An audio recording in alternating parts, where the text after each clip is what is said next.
In this video, I would like to talk about some techniques that can help us with training our attention and some concepts that are very valuable to learning to train our attention. In order to develop stability of attention, we need to really thoroughly understand spontaneous movements of attention. So basically, we need to understand the opposite of stable attention. And there's actually three ways that our attention can move. One is through scanning our environment. Our attention constantly kind of tends to scan through through the things that come in through our senses, looking at things of interest, things that might be important.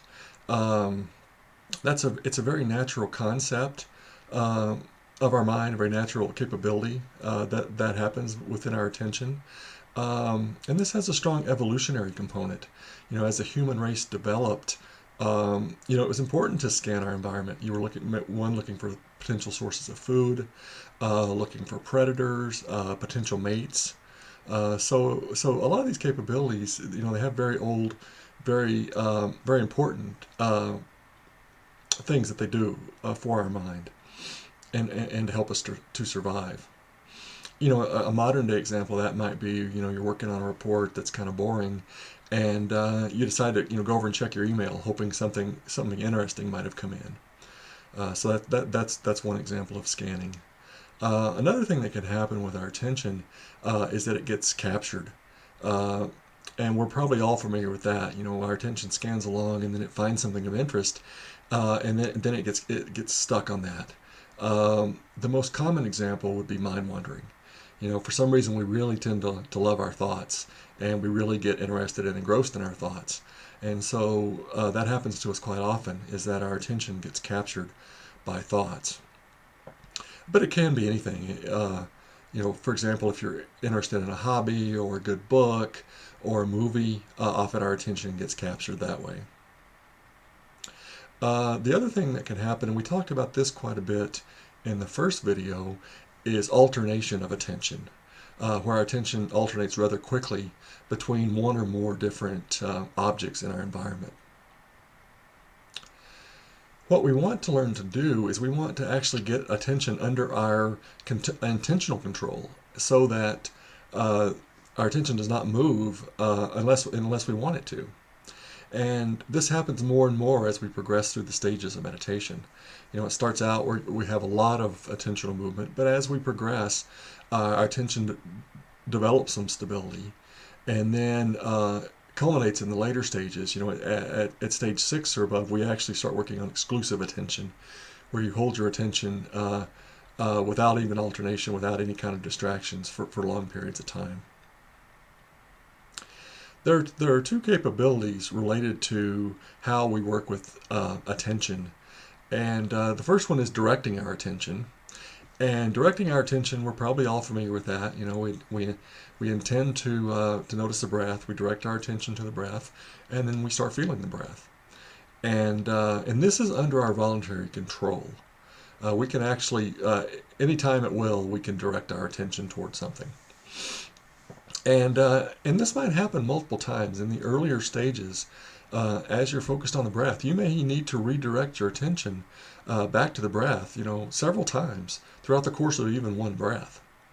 And then, as you go further along the path, you don't have to redirect it as often. There's more of the next capability, which is sustaining attention.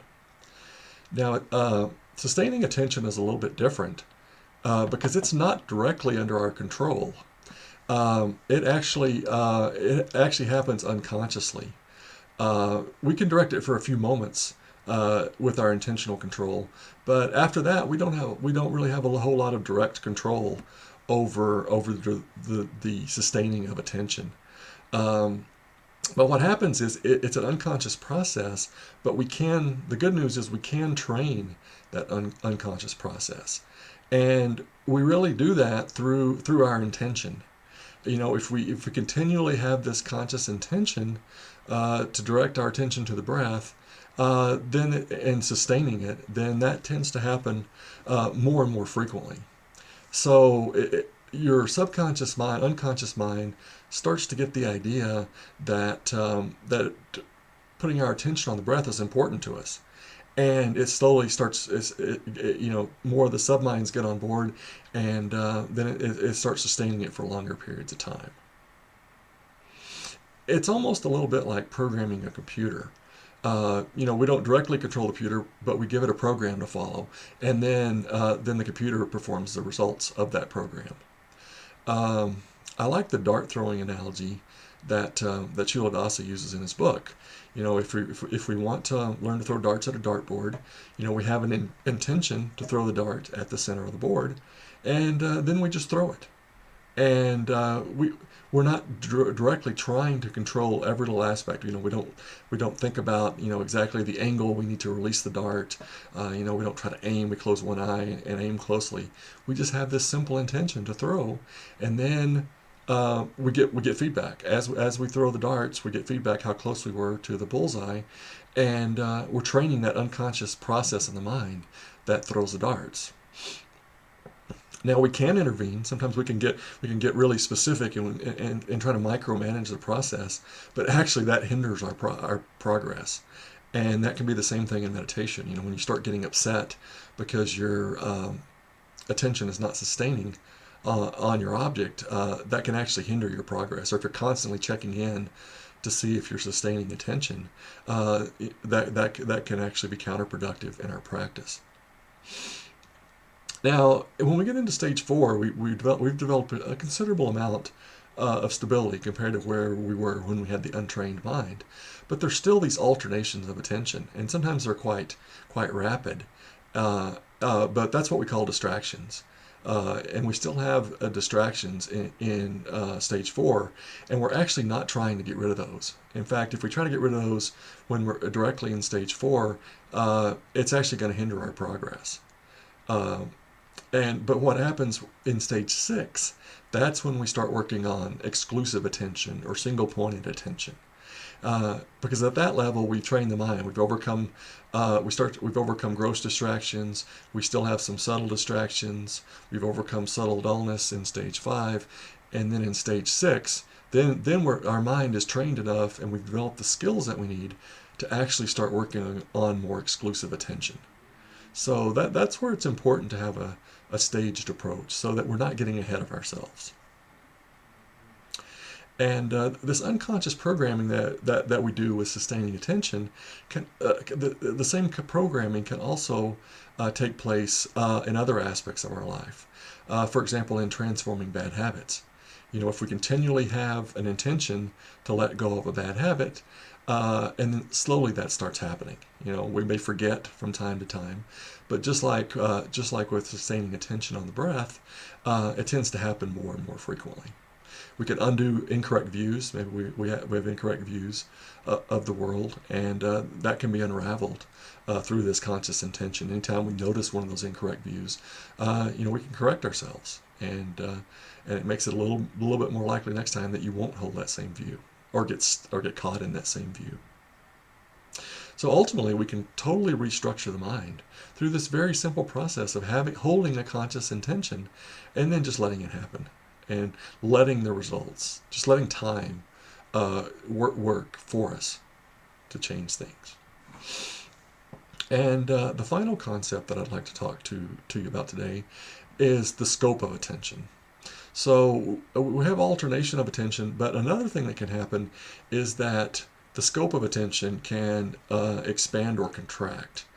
A good example of this might be, say we're focusing on the breath at the nostrils, and then suddenly the the scope of attention tends to expand and take in the whole body. So you start feeling breath in other parts of the body, maybe in the abdomen or the chest or the throat. And so that's an example of where the scope of attention expanded when we didn't want it to, involuntarily. And so again, we don't try to fight this when it does happen, but at that point we do want to decrease the scope of attention back to our nostrils. Every time it expands, we want to contract it back to where we want it to be, because we want these processes to be under volitional control. We want the scope of attention to be under our intentional control. And early on, our attention is not really stable enough to control the scope of attention. We still have these distractions. But what starts happening in stage 6, then we actually start working on controlling the scope of the attention as well. So really those are the ways that we can actually work with attention in our practice, and just things to be aware of, different things to notice as you're progressing through the stages.